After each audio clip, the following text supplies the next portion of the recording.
Looginen testi. Haasta ystäväsi. Tomin isällä on 3 poikaa. Pekka, Antti ja mikä on 3. nimi?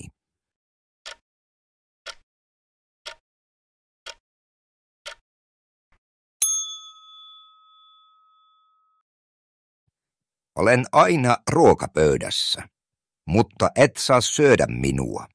Mikä minä olen?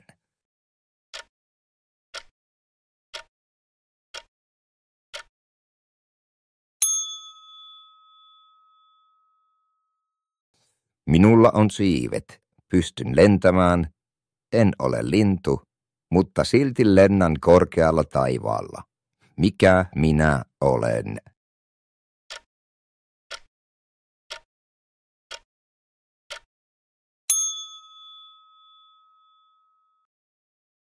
Mikä pakko sisältää rahaa?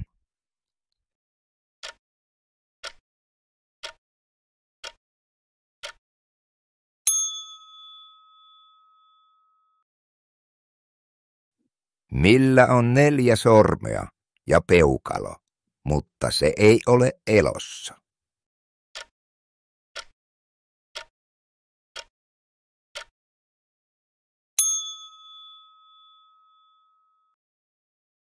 Seuraa kanavaa ja haasta ystäväsi.